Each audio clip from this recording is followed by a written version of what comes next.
नमस्कार दोस्तों, मैं आपका astrology friend doctor Mahesh Joshi आप सभी का स्वागत करता हूं अपनी नई सीरीज डिविजनल चार्ट्स के अंदर। आपने प्रीवियस सभी वीडियोस देखे होंगे और समझे होंगे। आज मैं नवांश चार्ट पर और एक क्लास लेकर आया हूं और उसके अंदर हम डिस्कशन करेंगे मैरिज से रिलेटेड इवेंट्स की और आपको अलग अलग नवांश के कौन से डिटीज या देवता हैं उनके बारे में भी मैं यहाँ पर थोड़ा एक्सप्लेन करूंगा। डिटीज ऑफ नवामशा या उनके जो देवता हैं एक्चुअली वो तीन तरीके के देवता हैं। सबसे पहले आते हैं देव, जिन्हें हम डिवाइन या गॉडली बोलते हैं। देव जो उनके पूज्य हैं वो देवता हैं। दूसरे होते हैं नर इंसान और तीसरे होते हैं राक्षस। तीन तरीके के लॉर्ड होते हैं नवामशा के। तो देवता कब होते हैं, नर कब होते हैं और राक्षस कब होते हैं उसे समझने की जरूरत है। बेसिकली जब भी हम नवामशा के अंदर किसी भी प्लेनेट के सिग्निफिकेशंस को देखेंगे तो आपको ये यदि आता है ये देखना कि वो किस नवामशा में गया है, उसका स्वामी कौन है, देवता है, नर है या राक्षस है, उसके बेसिस पर हम उसके रिजल्ट को प्रेडिक्ट कर सकते हैं। देवता यदि वो नवांश में गया है, उसका लॉर्ड यदि देवता है तो उसके रिजल्ट देवता जैसे आपको मिलेंगे, वो सॉफ्ट होगा। नर है तो वो नर के जैसे रिजल्ट मिलेंगे और राक्षस है तो राक्षस के जैसे रिजल्ट मिलेंगे। तो हम डिसाइड कैसे करेंगे कि उसका देवता या डीटी कौन है एक पर्टिकुलर नवांशा का। आपको देखना है प्लेनेट इन मूवेबल नवांशा।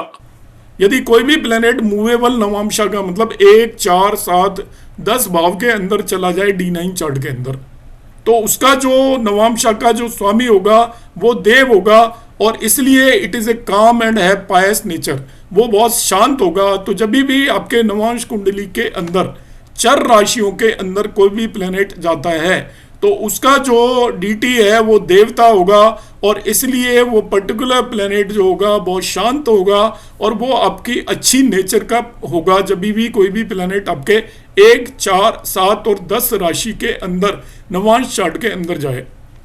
इसी तरह से जब भी कोई प्लेनेट नवांश राशि के अंदर फिक्स साइन के अंदर चला जाए, 2, 6 आपका 1, 4, 7, 10 आपकी मूवेबल साइन है, 2, 5, 8, 11 आपकी फिक्स साइन होते हैं। यदि इनके अंदर चला जाए तो उसे नेक्स्ट बेस्ट मानते हैं देवता के बाद। तो ऐसा पर्सन प्रैक्टिकल होता है एंड डाउन टू अर्थ होता है यदि वो नर नवांश के अंदर चला गया। मतलब नवांश में कोई भी प्लेनेट 2, 6 वो सॉरी मैं 6 बार बार बोल रहा हूँ, इट इज 2, 5, 8, 11 साइन के अंदर चला जाता है, जिन्हें हम स्थिर राशि बोलते हैं या फिक्स राशि बोलते हैं। तो वो प्रैक्टिकल होगा पर्सन और वो डाउन टू अर्थ होगा। इसी तरीके से तीसरा जो आपका नवांश के अंदर कोई भी प्लेनेट जब द्विस्वभाव राशि या डुअल साइन के अंदर जाएगा तो वो राक्षस नवांश माना जाता है।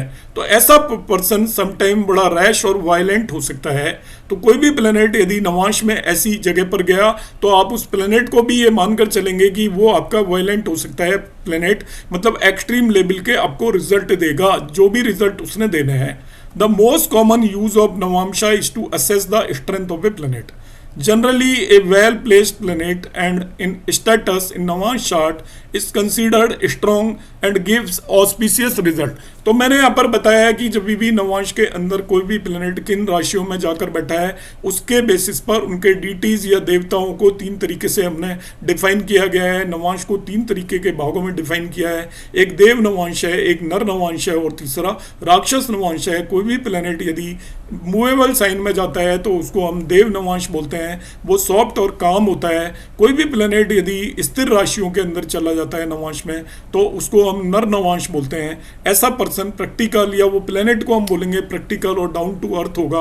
और तीसरा जो भी पर्सन, जो भी आपका प्लेनेट यदि राक्षस नवांश के अंदर चला गया है, डुअल साइन के अंदर चला गया है, तो उस पर्टिकुलर हम प्लेनेट को कंसीडर करके चलेंगे कि वो आपको क्रूरतम रिजल्ट देने की कोशिश करेगा। क्योंकि ये करेक्टरिस्टिक एक्चुअली प्लेनेट्स के होंगे, पर्सन के करेक्टरिस्टिक इन सभी चीज़ों को मिल मिलाकर आएंगे। क्योंकि एक कुंडली के अंदर सभी प्लेनेट अलग अलग तरीके के नवांश के अंदर जाएंगे, सब एक जैसे नवांश में नहीं जाएंगे। अब आप देख रहे हो कि 3 से 4 प्लेनेट यदि राक्षस नवांश के अंदर चले गए तो उस पर्टिकुलर पर्सन में भी उसी तरीके के करेक्टरिस्टिक आ जाएंगे। अधिकतर प्लैनेट देव नवांश में है किसी के, तो पर्टिकुलर पर्सन भी उसी तरीके का होगा। आपको बहुत सारे लोग बता देते हैं कि ये पर्सन तो बड़ा देवता होगा कुंडली देखकर। उसको देखने का तरीका नवांश है। जो ज्ञानी लोग होते हैं, बड़े एस्ट्रोलॉजर्स होते हैं, वो इन सब चीज़ों को नवांश कुंडली के अंदर देखते हैं कि अधिकतर प्लैनेट, उसके 4-5 प्लैनेट यदि देव नवांश में चले गए तो इसका मतलब उस पर्सन का इन जनरल जो बिहेवियर होगा, इन जनरल जो उसके करैक्टरिस्टिक होंगे, वो देवताओं की तरफ होंगे, देवतुल्य होंगे। जिनके अधिकतर यदि प्लेनेट यदि राक्षस नवांश के अंदर चले गए हैं, द्विस्वभाव राशियों के अंदर नवांश चार्ट के अंदर है, वो पर्सन थोड़ा क्रूर होगा, जिसको हम बोलते हैं मुंह पर बोलने वाला, ऐसे इस तरीके का होगा। क्रूर का मतलब यहाँ पर कोई हत्यारा है उस तरीके का नहीं होगा, मतलब उसका बिहेवियर थोड़ा रूड भी हो सकता है, एरोगेंट हो सकता है वो पर्सन। इस तरीके से हम उसको एनालाइज करेंगे। तो डीटीज का यहाँ पर इस तरीके का रोल है। अब आता है मैरिज। तो मैरिज के लिए we know that D9 is a special chart. तो D9 special chart for marriage and marriage related matters. It should be seen independently for analysing marriage of person.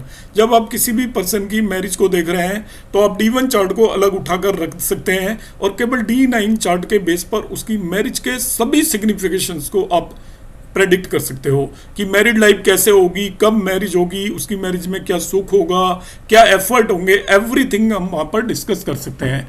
Examination का यहाँ पर तरीका क्या है उसके बारे में अब मैं बात करूँगा कि मैरिड लाइफ को हम नवांश कुंडली से किस तरीके से प्रेडिक्ट करते हैं।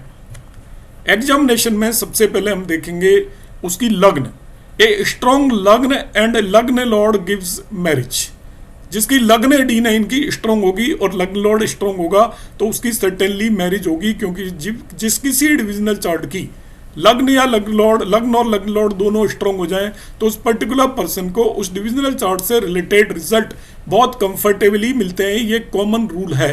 तो नवांश को जब आप एनालाइज करेंगे मैरिज के केस में, ध्यान से देखिएगा ये पूरी सीरीज, पूरे ये आज के वीडियो को अब आगे आप ध्यान से समझिएगा। आप लग्न और लग्न लॉर्ड को सबसे पहले एनालाइज करते हैं। यदि वो स्ट्रॉन्ग है तो उसकी मैरिज होगी आसानी से। और दूसरी साइड मैंने यहाँ पे नहीं लिखी है, वीक है तो उसमें डिफिकल्टी आएगी, ये ऑटोमेटिक सी बात है।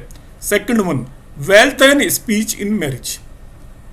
आपकी मैरिज के अंदर क्या वेल्थ रहने वाली है। दूसरा भाव आपकी कुंडली का वेल्थ और स्पीच का भाव होता है। नवांश का दूसरा भाव आपकी मैरिज की वेल्थ और मैरिज में स्पीच को इंडिकेट करता है। It also shows longevity of the spouse. आपके जो भी पति पत्नी की उम्र को भी रिप्रेजेंट करता है। यदि दूसरा भाव एफ्लिक्टेड हो तो मैरिड लाइफ के अंदर टेंशंस होंगी, ये ध्यान रखिएगा।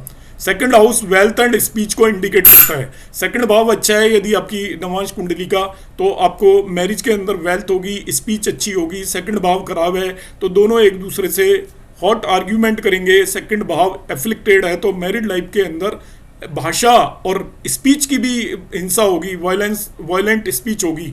और इसी तरीके से आपकी मैरिड लाइफ के अंदर ट्रबल्स आने वाली हैं, क्योंकि परिवार का भाव भी होता है। Second life is the family of the marriage also. Third भाव आपको इंडिकेट करता है D9 चार्ट का थर्ड भाव, the efforts required to keep the marriage going. Effort यहाँ पर देखिए, थर्ड भाव एफर्ट का भाव है।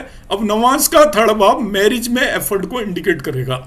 हस्बैंड वाइफ दोनों मैरिज को कंटिन्यू करने के लिए, उसके अंदर हैप्पीनेस लाने के लिए लगातार एफर्ट करते रहते हैं। वो कितने एफर्ट करेंगे, कौन करेगा, वो आप D9 चार्ट के थर्ड हाउस से देखेंगे। क्योंकि एफर्ट यदि नहीं होते हैं मैरिड लाइफ में तो मैरिड लाइफ चल नहीं सकती। हमें एफर्ट करने पड़ते हैं, दिखावटी भी बनना पड़ता है, प्रयास करने पड़ते हैं, एक दूसरे को हैप्पी रखने की कोशिश करनी पड़ती है। These are the efforts in the married life. A malefic is welcome in third house की बात कर रहा हूँ। A malefic is welcome, but it shows greater efforts needed to keep the marriage intact. A benefic here need no effort to sustain marriage. यदि तीसरे भाव के अंदर मैलिफिक आ जाता है तो आप समझ के चलिए कि उस मैरिज को इंटैक्ट रखने के लिए आपको बहुत एक्स्ट्रा एफर्ट करने पड़ेंगे। यदि तीसरे भाव के अंदर बेनिफिक आता है तो बगैर एफर्टलेसली आपकी मैरिड लाइफ हैप्पी चलेगी, आगे बढ़ती चली जाएगी। चौथे भाव की बात करते हैं दोस्तों। फोर्थ हाउस हैप्पीनेस का हाउस होता है, सुख भाव बोलते हैं। अब मैरिड लाइफ में भी चौथा भाव सुख भाव को ही रिप्रेजेंट करता है कि आपकी मैरिड लाइफ कितनी हैप्पी होगी, वो चौथा भाव आपकी कुंडली का बताएगा। तो आपसे जब भी कोई प्रश्न पूछता है कि हमारी मैरिड लाइफ कैसे जाएगी, तो आपको पता ही, ज़्यादातर लोगों को यही नहीं पता होता। हम देखें कहाँ से, वो बर्थ चार्ट का फोर्थ हाउस देखते हैं। बर्थ चार्ट का फोर्थ हाउस आपकी हैप्पीनेस को रिप्रेजेंट करता है, मैरिड लाइफ की हैप्पीनेस को नवांश का 4th हाउस रिप्रेजेंट करेगा। So the happiness of married life it shows enjoyment of marriage. A malefic like Rahu Ketu do not show no happiness and even when happiness is present they will create problems. यदि राहु केतु वगैरह चौथे भाव के अंदर आते हैं, नवांश की बात कर रहा हूं, तो मैरिड लाइफ के अंदर प्रॉब्लम्स क्रिएट करते हैं। हैप्पीनेस और मैरिड लाइफ में प्रॉब्लम क्रिएट करते हैं। मेलिफिक भी यदि हैं तो वो कुछ ना कुछ प्रॉब्लम ट्रबल्स क्रिएट करेंगे। जितने ज़्यादा मेलिफिक इन्फ्लुएंस होगा उतना मैरिड लाइफ में हैप्पीनेस कम होगी, जितना बेनिफिक इन्फ्लुएंस होगा चौथे भाव पर उतनी हैप्पीनेस ज़्यादा होगी। 5th point, it is thought process one has towards marriage. 5वां भाव आपके थॉट प्रोसेस को रिप्रेजेंट करता है। तो D9 चार्ट का 5वां भाव मैरिड लाइफ के थॉट प्रोसेस को रिप्रेजेंट करेगा। An afflicted fifth house carries bad intentions and is spark of ruin the marriage. A benefic can avert an ugly situation. 5th house के अंदर ये रोमांस को भी रिप्रेजेंट करता है मैरिज के अंदर, ये ध्यान रखिएगा। यदि 5th हाउस आपका एफ्लिक्टेड है तो दोनों हस्बैंड वाइफ के बीच में रोमांस भी कम होगा और आपका ऐसी सिचुएशंस क्रिएट होंगी जिसमें वो एक दूसरे से परेशान होना शुरू हो जाएंगे, एक दूसरे को डिसलाइक करना शुरू हो जाएंगे। तो आपका 5th हाउस पे यदि बेनिफिक इन्फ्लुएंस है तो it is always good. Next one है the 6th house, the conflict and problem faced in marriage. A strong 6th house has no conflict. तो 6ठा भाव आपको मालूम है कन्फ्लिक्ट का भाव है, तो मैरिड लाइफ में भी यदि कन्फ्लिक्ट आपको देखना है तो हम 6th हाउस से देखेंगे। यदि मेलिफिक इन्फ्लुएंस है तो वो कन्फ्लिक्ट को इंडिकेट करेगा। 7th है all about marriage partner. A well associated 7th house gives a good life partner. किस तरीके का आपका पार्टनर मिलेगा उसके बारे में जानने के लिए 7वां हाउस देखते हैं। 7वां हाउस यदि वेल एसोसिएटेड का मतलब वहां पर बेनिफिक बैठे हुए हैं, बेनिफिक का इन्फ्लुएंस है, एस्पेक्ट है, तो आपका जो लाइफ पार्टनर है आपको बहुत अच्छा मिलने वाला है। और यदि मेलिफिक का इन्फ्लुएंस है तो लाइफ पार्टनर मुश्किल से भी मिलेगा और उतना अच्छा भी नहीं मिलेगा, हम ऐसा कह सकते हैं। 8वां भाव होता है आपका मांगल्य का भाव, सुहाग का भाव होता है महिलाओं के लिए। सो लॉन्जिविटी ऑफ मैरिज, कितनी लंबी मैरिज चलेगी। Accident and sudden happenings in the marriage. Secret relations outside the marriage, जो लोग बाहर मैरिज से रिलेशन रखते हैं वो 8वां भाव इंडिकेट करता है। 8th हाउस पर मेलिफिक इन्फ्लुएंस इंडिकेट करता है कि आप में से जिसकी भी कुंडली में है उस पर्टिकुलर पर्सन के मेलिफिक आपके आउटसाइड मैरिज कुछ ना कुछ रिलेशंस हो सकते हैं। इसका मतलब ये बिल्कुल नहीं है कि आपको किसी की कुंडली में दिखाई दे जाए और आप मानकर चलेंगे कि आउटसाइड रिलेशन है।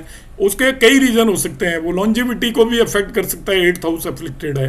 एक्सीडेंट्स एंड सडन हैपनिंग्स भी दे सकता है मैरिड लाइफ के अंदर, कि दोनों के बीच में किसी भी वजह से कुछ भी डिस्प्यूट्स क्रिएट हो जाए, उसको भी इंडिकेट करता है। केवल सीक्रेट रिलेशंस को ही इंडिकेट नहीं करता। तो इनमें से कोई भी घटना घटित हो सकती है यदि 8वां भाव वहां पर एफ्लिक्टेड है। 9th हाउस इंडिकेट करता है रिलीजन इन द मैरिज। देखिए रिलीजन एक पर्सनल है, एक रिलीजन इन द मैरिज है कि आप हस्बैंड वाइफ मिलकर रिलीजियस सेरेमनीज को कैसे करते हो, रिलीजियस इवेंट को कैसे करते हो, दोनों बिलीव करते हो या नहीं करते हो, या घर के अंदर आप इस तरीके का आपने माहौल बना रखा है या नहीं बना रखा। ऐसा होता है जनरली कि वाइफ पूजा कर रही है, हस्बैंड उसको नहीं बिलीव करते, हस्बैंड पूजा कर रहे हैं, वाइफ उसको नहीं बिलीव करती। तो मैरिड लाइफ के अंदर रिलीजियस चीज़ नहीं है, और रिलीजियस बनने के लिए दोनों को यदि है और किस तरीके से वो रिचुअल्स को करते हैं, आपकी जो ट्रेडिशंस हैं उनको किस तरीके से फॉलो करते हैं, वो 9th हाउस इंडिकेट करता है।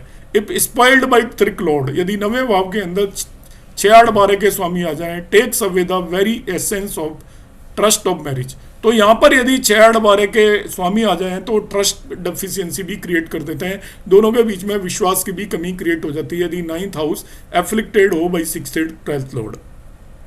10th हाउस रिप्रेजेंट करता है actions in the married life.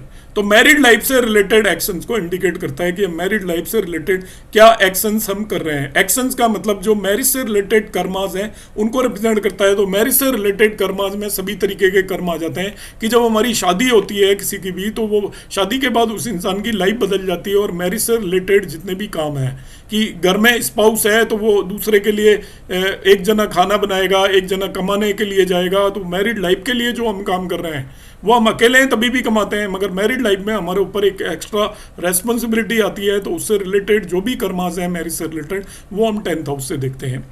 11th house is lust of married life, demands of spouse. Malefic relations give a spouse who is never satisfied in materialistic desire. तो 11वें भाव पर यदि नवांश में मैलिफिक इन्फ्लुएंस है तो आप अपने स्पाउस को खुश करने की कोशिश करोगे, उसको आप एक चीज़ ला कर दोगे तो उसको दूसरी चीज़ की रिक्वायरमेंट होगी, वो कभी भी हैप्पी नहीं होगी या हैप्पी नहीं होगी या होगा। मगर यदि उस पर बेनिफिक इन्फ्लुएंस है तो उसकी डिज़ायर्स बहुत कम होंगी, लिमिटेड होंगी। आप उसको कुछ भी छोटा सा भी गिफ्ट दोगे तो वो आपकी बहुत प्रेज करेंगे और वो अंदर से हैप्पीनेस फील करेंगे। इसी तरीके से जो 12वां भाव है वो है losses suffer due to marriage, separation. ये डिवोर्स नहीं है, it is a separation. Separation तभी भी होता है बंदा एक जगह से दूसरी जगह चला जाए। कन्फाइनमेंट, सेक्सुअल प्लेजर, इसको बैड प्लेजर भी बोलते हैं। If it is afflicted no fulfilment of sexual desires, तो 12th हाउस यदि एफ्लिक्ट हो जाएगा तो आपको सेपरेशन हो सकता है, कन्फाइनमेंट हो सकता है, फिजिकल डिजायर्स एक दूसरे की कंप्लीट करने में हम कैपेबल नहीं होंगे। तो इस तरीके से हम पूरी मैरिज लाइफ के सारी चीज़ों को आप नवांश चार्ट से 1 by 1 हाउस वाइज एनालाइज करके देख सकते हो और किसी भी पर्सन को या अपनी कुंडली पर लगाकर आप ये जान सकते हो कि आपकी मैरिड लाइफ किस तरीके की जाएगी। तो आज की क्लास को हम यहीं एंड करेंगे। नमस्कार, धन्यवाद।